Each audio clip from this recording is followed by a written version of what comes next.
Next up is a great presentation that I've been looking forward to from Knowles, who is the VP of Product Marketing at Vizio, and Ben Purcell, who's a Group Creative Director at David and Goliath.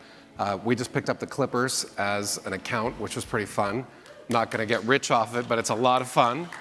And this next campaign features one of our favorite Clippers, who is really fun on stage. So welcome.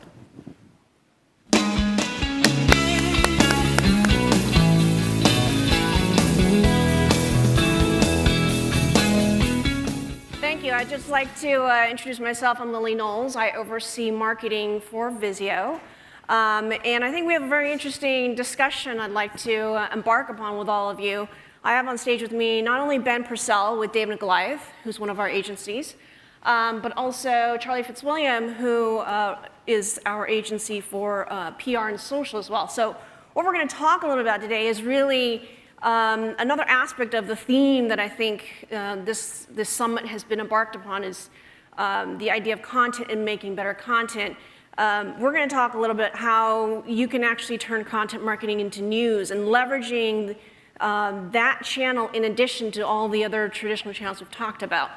To start with, though, I want to kind of give a little bit of context to this in terms of where it falls in play with Vizio. So perfect segue in terms of new brands in the market. Vizio has been on the scene just this month, 12 years. So we're one of those new brands that came in to the marketplace at a time when Sony was king. They were absolutely the #1 market share. Every TV was sold through a Best Buy or your local CE mom and pop shop.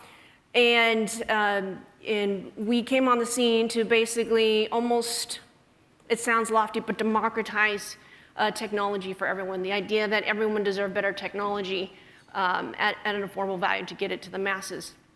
And so to do that, we had to do some very disruptive things.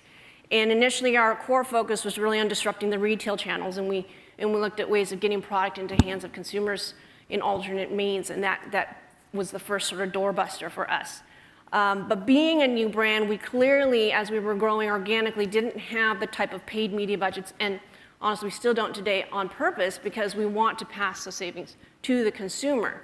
So when it comes to driving awareness, when it comes to media, we have an interesting sort of dichotomy for our brand. Since 2007, about 5 years since our entry in the market, we took that #1 market share from Sony. And we've continued to drive that #1 horse trade with another key competitor, #1, #2, ever since then. So while our sales are clearly dominating the marketplace, our awareness trails quite a bit within the top 10, but we've never really broken into the top 5 from an awareness standpoint. And some of that, you could argue, is you have to buy the eyeballs. What I felt as I came into Vizio about 6 years ago, and over the course of process of helping folks to understand where the brand could grow in response to the paid media that was in the marketplace, several things came into place, as we all know as an industry, that allowed challenger brands like us to start to break through and start to drive an awareness broader than what our organic word of mouth was growing for us. And so in that way, we started to look at brand ambassadors. And of course, we've done all the similar things that every brand has done in terms of recruiting brand ambassadors. And that is finding celebrities, finding athletes to be able to be your pitch man. And so, as we all know, there are, since the advent of TV, there's been the pitch man who classically was, whether as a caricature or in earnest, pitching your product. And I think, this is a great example of Charmin. For 21 years, Dave Wilson was the pitch man for the brand and was very popular. It was part of the pop culture at that time. But clearly, as digital came on board in the 80s and into the 90s, we saw a different kind of pitch man, and it was a more subliminal one. It was one where, in this example, you have Lil Wayne wearing a very special custom Beats headphones to an all-star game. So now it really became a game of product placement. It was a game of having your brand seen in the right places by different trendsetters and tastemakers that would then convey that brand alignment with your consumer. And you know, some good and bad things about being a TV company. Bad thing is I can't wrap a TV around your head and I can't put it in your gift bag. But there are other things we can do with a TV that will help us drive that affinity with consumers. A third example now, as you shifted into recent times, this is a very recent example with Kevin Hart and EA Sports, where they produced a TV spot that, that really took off. But the key here, as we all know, was really the content. It was really about the humor, and it was really about, it was an example of really creating entertainment more than it was about even talking about the product. They didn't, in fact, talk about the product until the very end of the spot. So as we looked at that, we knew even a few years ago that in order to break through, we had to look at a different approach to using brand ambassadors, or a different approach to using celebrities. As we looked at that, we knew that there were three things that really mattered. One is that it's organic, it's authentic, it's someone who really lives our brand, not just necessarily is interested in our brand, but someone who personifies our brand, our brand personality. Between having those and as well as shared values with us, we kind of came upon this fellow.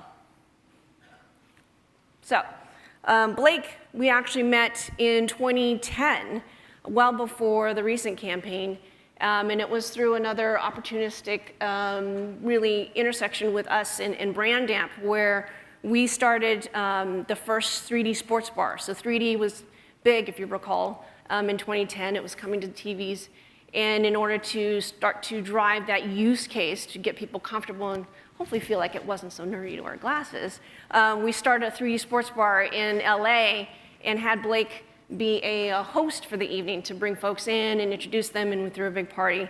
And it was through that very experience we learned more about Blake, and we felt, wow, this is a guy that we really align with. He's someone who is personable, he's real, he's genuinely, just genuinely an everyman in terms of he was a rising star, but yet so humble and so down to earth. And we knew that this was someone we wanted to continue to work with.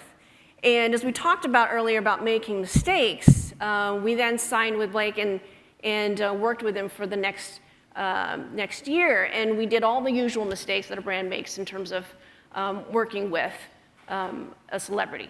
And they're natural, and that was natural for the time. We used him to create product pitch videos. We actually did a test in a mass chain retailer where we put his video against a very traditional product CG type video that was just talking about the product. And out of that learning, we realized, okay, that usage wasn't working. The pull through and the sales didn't lift in the way that just an ordinary product video was doing for us in store.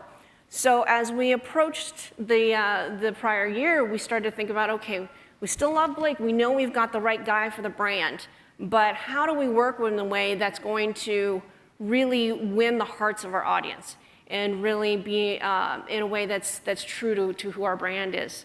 And so as we looked at that, we knew that with digital natives, we know that with the audience who is our next generation of shoppers, that for them, content is not only king, it is how they relate to a brand.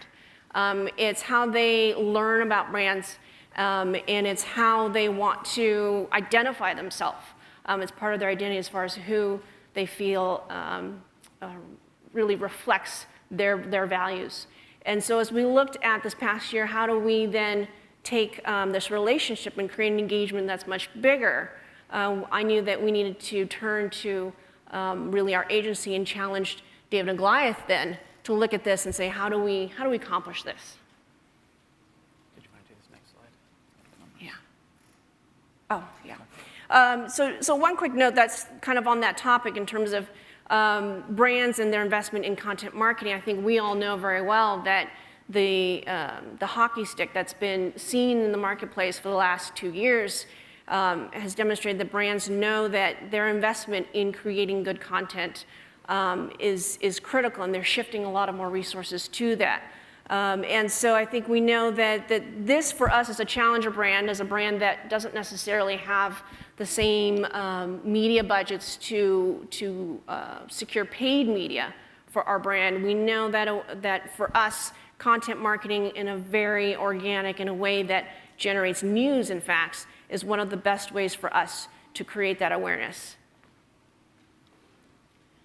So for our creative approach, there's a couple of factors that we kept in mind. One of them is that it's a word we've heard a lot tonight, authentic. So we knew we needed to do something that was going to be authentic and true. And not only did we learn from past Vizio experience with Blake, but we also had our own experience with Blake. We're also the advertising agency that works on Kia Motors, so we've done some work with Kia Motors before, with Blake before. So we wanted to do something different, but at the same time take some learnings from that. And one of the things we know about Blake is that he's up for anything. He has this comedic timing that really kind of comes through.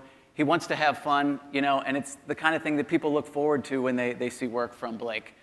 In addition to that, we also looked, what else has Blake done? How can we push this even further? And one of the things that we know is he's done an internship at Funny or Die, where he worked with Will Ferrell. Plus, he's also works with the Upright Citizens Brigade. He did something with Space Jams before. So we knew this would be in his wheelhouse. And also thinking about, the shoot itself, we're going to shoot some online videos. We only had 6 hours with Blake, and the night before he was co-hosting the ESPYs.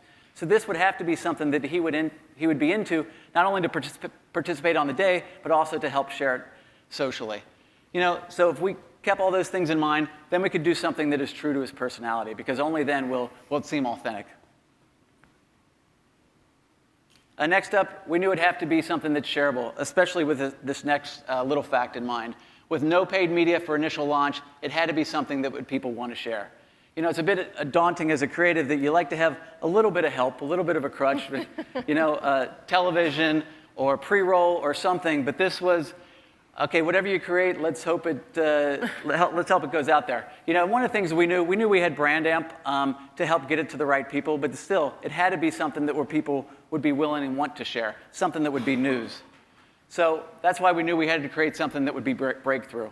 Now, creatively, you can't just say, okay, let's do something breakthrough. You have to start up with what the facts are and what the assignment is. And one of the things we looked at is, what are the unique commonalities between Vizio and Blake? And one of the things we know about Vizio is they're all about being beautifully simple. They're not a product that has a lot of superfluous bells and whistles. It's all about simple, intuitive products that deliver beautiful picture quality. So keeping that in mind, we thought, how can we leverage Blake? One of the things we know about Blake is he's known for his slam dunks.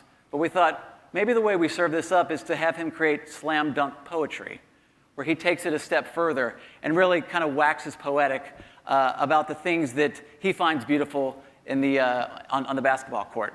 And one of the things that was also quite helpful is to have a client that not only had those learnings, but also had the trust, not only in the idea, but in the client itself. Because this is an idea that, as she mentioned, you can't wrap the product around Blake. So it was one of those things that there had to be that trust that we're going to create something that it's not going to have product throughout it. Instead, it's going to be Vizio presenting this idea, and it's going to be a tie into the product and how it delivers a beautiful picture quality, but it's done in a way that feels organic. So what we did was we created this whole other world. It had to feel big. So in creating this whole other world, that meant its own look, its own language, its own music. And I think you can kind of see how that comes through. And with that in mind, hopefully it would be newsworthy. So with that, we created 3 online videos that we'll play back to back and then talk to you about it a little bit more.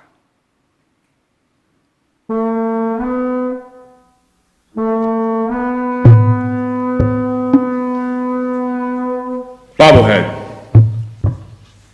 Bobblehead, with your distant stare, who's the best player in the air? Is it me, or is it him? Is it her, or is it them? You're answering yes to everything I say, head constantly bobbing, like a ship lost at sea. You kinda, sorta, don't look like me? They gave you away for free. But your knowledge? It's priceless. That oversized cranium, molded in my likeness. Sometimes I sit, and I wish you were alive, so I could hit you with an itty-bitty high High five. Standing on a pedestal, holding a tiny ball, bobblehead, bobblehead. You know all.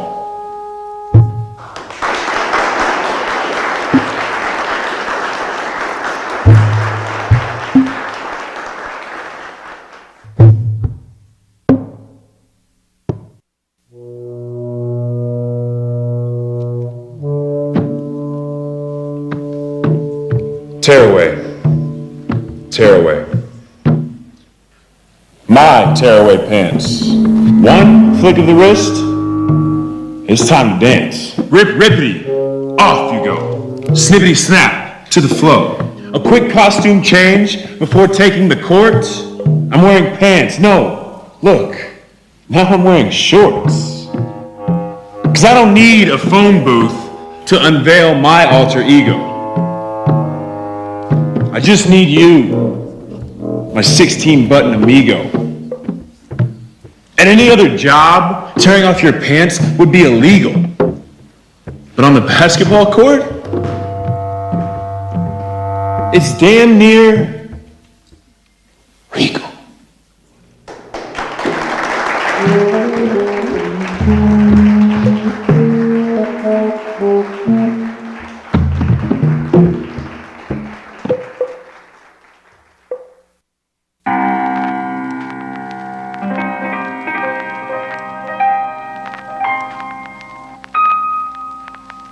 Mouth guard.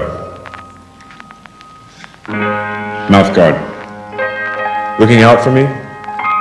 A silicone shield. That's what you be. It ain't no thing to take an elbow to the face. Because you're always there. To keep my pie hole in place. Protecting my grill. Protecting my pearly whites. Protecting my million-watt smile. Mouth guard. Mouth guard. It's been a while since I've seen you, because you're in my mouth. But when the whistle blows, that is your cue to come out and hang from my lips as I chew, chew, chew. So enjoy the spotlight.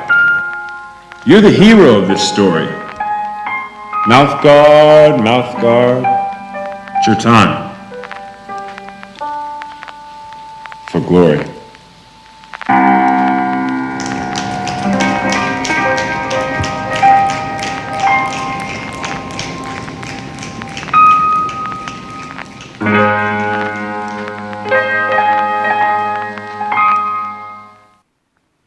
That slam dunk poetry.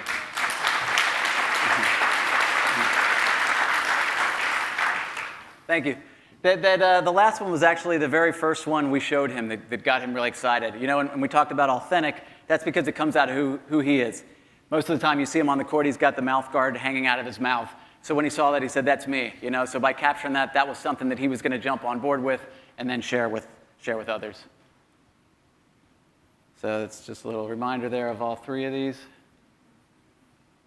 So these were 3 online videos that not only they live on YouTube, but it was really about driving people to a little microsite with Vizio where they could engage a little deeper. So a couple other things that we did here as well. One of them is to create a Tumblr page. And what we did with this is, you know, created a series of GIFs, but in this case, you know, we call them Blake Giffins. You know, and what this was a continuous loops of Blake doing various things. It might have been like the top one there where he's just bobbing his head next to the bobblehead continuously, or ripping off his clothes continuously as well with the tearaway pants. So this was a way that we could have these assets that the press could easily access and then share. As I mentioned, it all drives to this website here, you know, where it was a microsite with user-generated content. You know, so not only did the videos live there where people could learn more about the products, but they could also have Blake write them a little jam.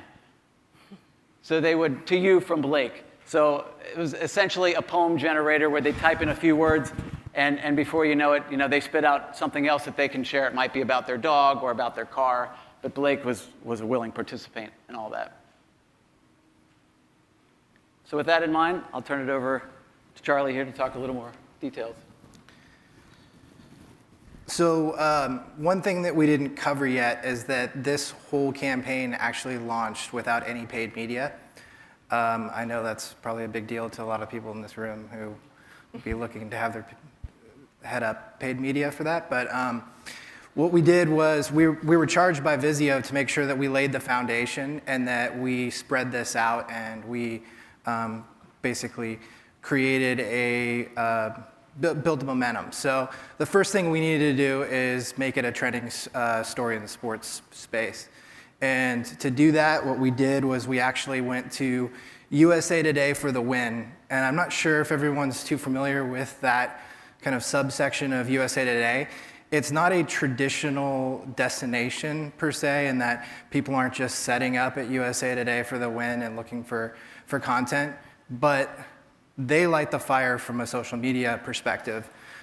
We also do PR for DirecTV, and the last two, I'm sure probably everyone's seen the Peyton Manning and Eli Manning rap videos that they've done.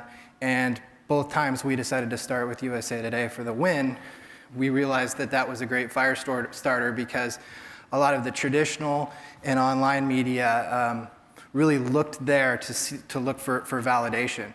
So starting with USA Today for the win and giving them a 30-minute exclusive allowed us to start setting the table with other outlets like Sports Illustrated that you see here, ESPN, and it quickly took off into a big sports story. So as you can see, more examples here of how it took off.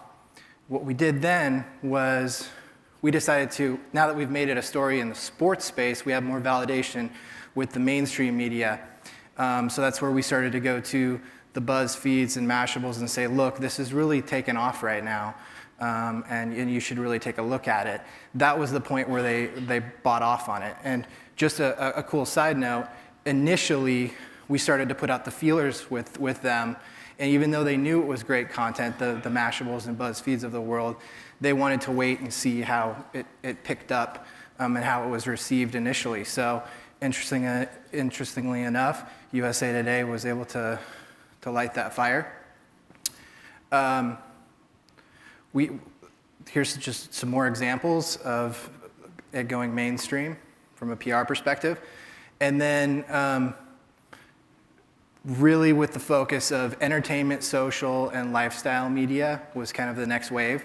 With content like this, you know that news cycles come and go really fast. And we were charged with keeping this alive. I'm going to go ahead and let Ben tee this up, and then I'll... Yeah, so, there was also a part of the contract was a personal appearance by Blake. And I think, we wanted to do something other than have Blake show up at a Best Buy and shake some hands. We thought, how can we continue this idea? So we actually worked together to have him make a surprise appearance at LA's Laugh Factory, where Blake joined other comedians during the open mic night and actually went on stage and performed these various poems here. So it was really kind of amazing because it was, Blake was game for it, but, it actually, even though it was unannounced, so people were looking around like wondering what's happening here, but it was leaked to just a couple key people. You want to go ahead? This is the little example of the video here. This one is my last one, but it gets a little raunchy, so. Sorry. I heard what you said, but I'm sorry. Tara, what? G-rated, Blake. I'll see what I can do. Tear away my tearaway pants. One flick of the wrist, it's time to dance. Rip rippity, off you go. Snip snap to the flow. A quick costume change before taking the court. I'm wearing pants. No, look, I'm wearing shorts. Because I don't need a phone booth to unveil my alter ego. I just need you, a 16-button amigo. At any other job, tearing off your pants would be illegal. But on the basketball court, it's damn near regal.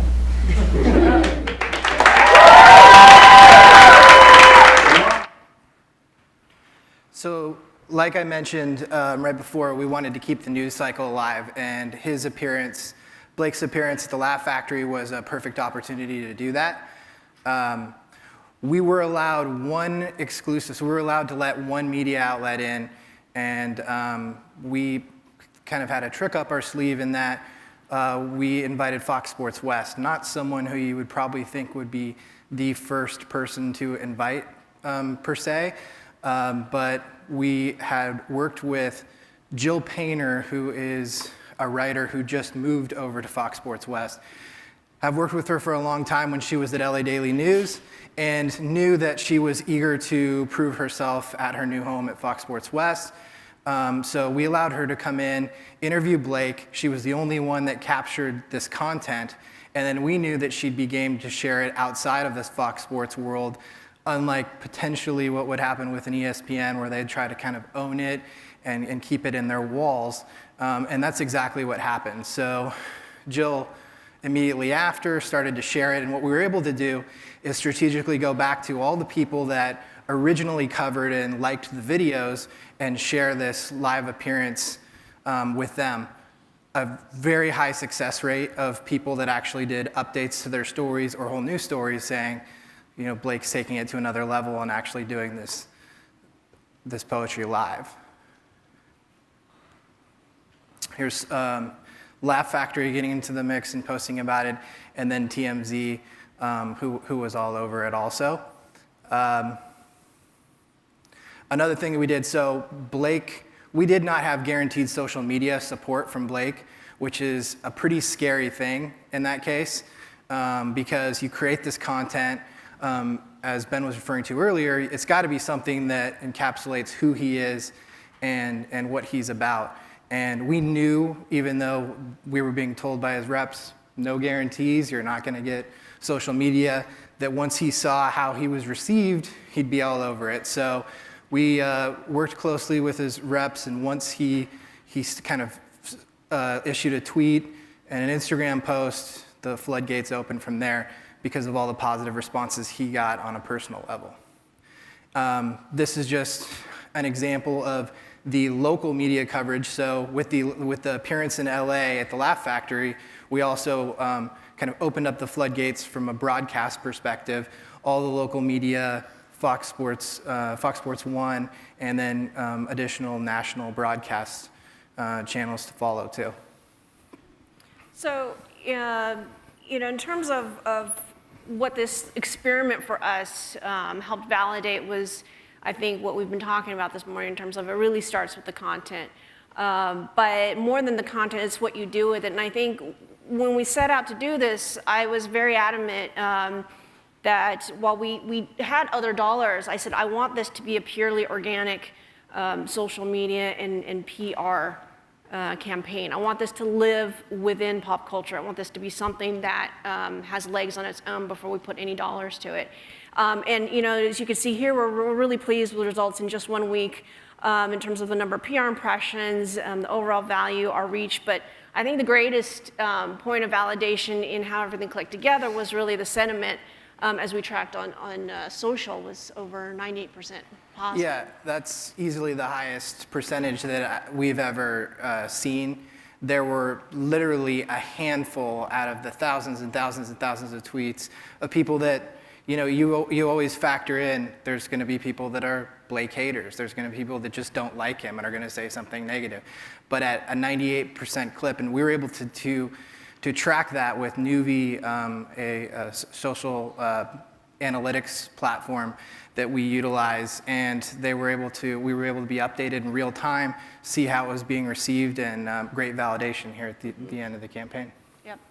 And so, of course, not to leave that off the table, of course, once we saw the results of this, and this was really just launched a few weeks ago, we did last week then start our paid media with placement through Channel Factory and start to now extend the reach beyond just the organic fans and followers of sports, of the NBA, of Clippers, and of Blake, and now opening out to an even broader audience.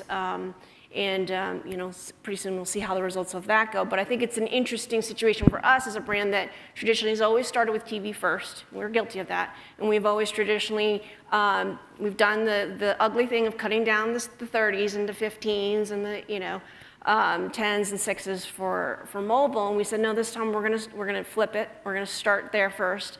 And then we'll amplify it as we see how it goes and then take it into more channels. So with that, we're open to any questions.